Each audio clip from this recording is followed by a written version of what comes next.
आपल्या सर्वांचं स्वागत आहे आजच्या आपल्या तिसऱ्या सेशनमध्ये, ज्यामध्ये आपण माहिती बघणार आहोत bridge course class 6 general science test 3 याविषयी। मागील व्हिडिओमध्ये आपण क्लास 6चा जनरल सायन्सच्या ब्रिज कोर्स टेस्ट 1 आणि टेस्ट 2 याविषयी माहिती पाहिली आणि त्या सर्व व्हिडिओला आपण दिलेल्या भरभरून प्रतिसादाकरता मी आपल्या सर्वांचं मनपूर्वक आभार मानते।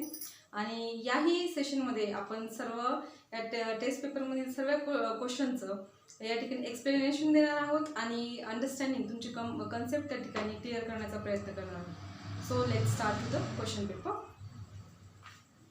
It's your question paper and it have 30 marks and it depend on the activity sheet 1 to 25. Question number 1, fill in the blanks. Bracket मध्ये तुम्हाला काही शब्द दिलेले आहेत, त्या आधारावर खाली रिकामी जागा तुम्ही भरायची आहे। It have the 3 marks. Bit A, satellites receive light from the fill in the blanks. उपग्रह कशापासून प्रकाश मिळवतात? Obviously the answer is sun. Bit B, living things occupy parts of the lithosphere, fill in the blanks, as well as atmosphere.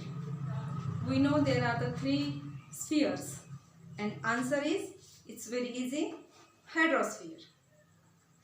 Bit C, fill in the blanks is really a jungle reserved for God.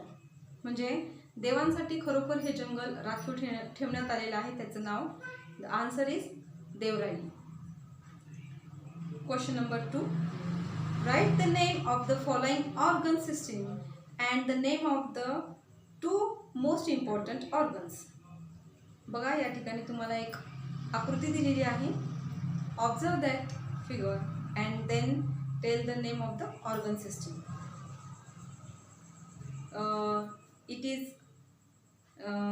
In this picture we are seeing here the blood vessels, so we can easily guess the organ system name is the blood circulatory system.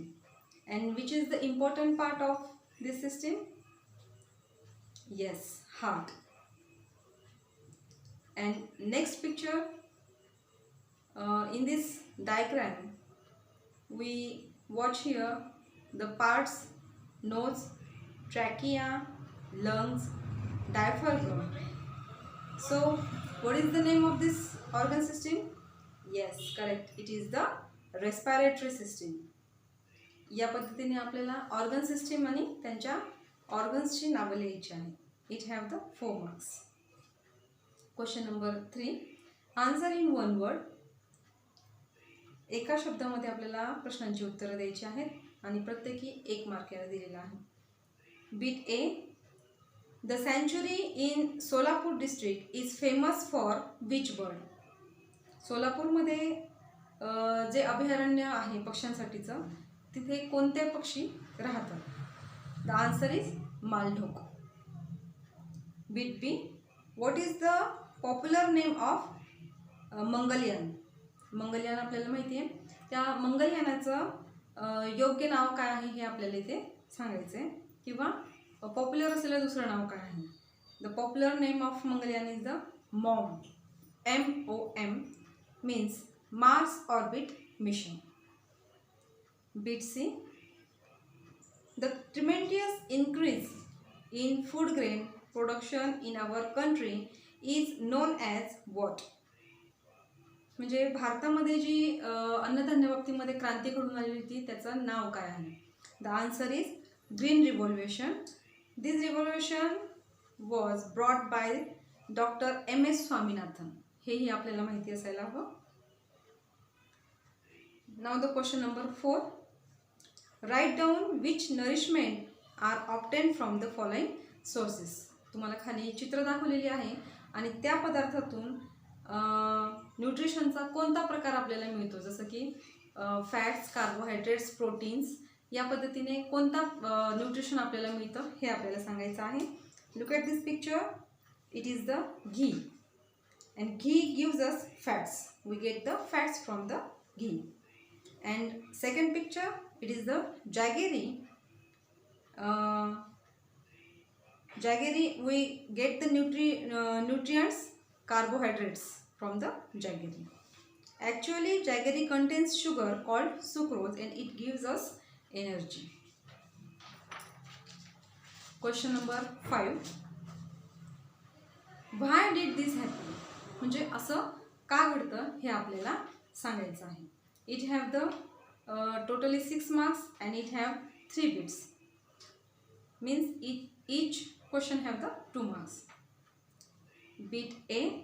The grain in the humid air got moldy. म्हणजे थंडीच्या दिवसामध्ये किंवा पावसाळ्यामध्ये धान्य जे आहे ते सादळतं. त्याला शब्द काय वापरतो मराठीमध्ये आपण? सादळणे. म्हणजे नरम पडतं. तर असं का होतं? The answer is it happens because the humid air moisture the grain and make it mouldy. कारण हवेमध्ये थोडंसं पाण्याचा अंश असतो, म्हणजेच आर्द्रता असते, त्याच्यामुळे धान्य जे आहे ते नरम पडत असतं.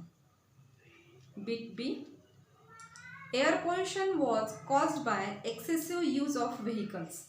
म्हणजे अतिप्रमाणामध्ये वाहनांचा वापर केला तर हवा प्रदूषित होते. तर असं का घडत असतं? The answer is vehicles constantly emit smoke and poisonous gases like carbon dioxide, carbon monoxide, sulfur dioxide into the air. This excess of this substance lowers the quantity of air and causes air pollution. हे जे घटक होते वायू, carbon dioxide, carbon monoxide, याच्यामुळे हवा प्रदूषित होत असते आणि म्हणून व्हेकलचा अतिवापर केल्याने आपण एअर पोल्युशन त्या ठिकाणी होते. Bit C. Jaundice spread in the village. Jaundice म्हणजे कावीळ. तर ग्रामीण भागात जर कावीळ पसरला तर कशामुळे पसरतोय तो हे आपल्याला सांगायचं आहे. Jaundice is water contaminated disease. If jaundice spread in the village then many people can easily infected by the water. पाण्यातून हा सहज पसरतो, त्यामुळे पूर्ण गाव त्या ठिकाणी बाधित होऊ शकतं. Question number 5. Write what will happen. म्हणजे काय होईल, असं जर झालं तर काय होईल. याला देखील 8 मार्क्स आहेत. 4 प्रश्न आहेत त्याच्यामध्ये आणि प्रत्येक प्रश्नाला 2 गुण राहतील. तर bit A. Unclean and dirty environment has spread everywhere in the village. गावामध्ये सर्वत्र जर घाण पसरली असेल तर काय होईल. If unclean and dirty environment has spread everywhere in the village, then various epidemic disease like typhoid, jaundice, diarrhea, cholera spread in whole village. पूर्ण गाव जे आहे ते यासारख्या आजारांनी बाधित होऊन जाईल आणि साथीचे रोग त्या ठिकाणी पसरतील. Bit B. Tobacco products are being sold on school premises. शाळेच्या परिसरामध्ये जर टोबॅको पदार्थ म्हणजे बिडी, सिगरेट किंवा तंबाखू यासारखे पदार्थ जर का विकल्या गेले किंवा सहज मिळायला लागले मुलांना तर काय होईल. Tobacco products are very harmful to our health. If they are being sold on school premises then student can easily addict with tobacco and may develop bad habits.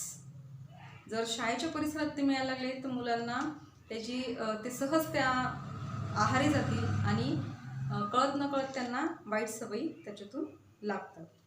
असं उत्तर त्याचं आपण लिहायचं आहे. त्यानंतर bit C. You eat your favourite food every day. रोजच तुम्ही जर तुमचं आवडीचं अन्न खाल्लं तर काय होईल.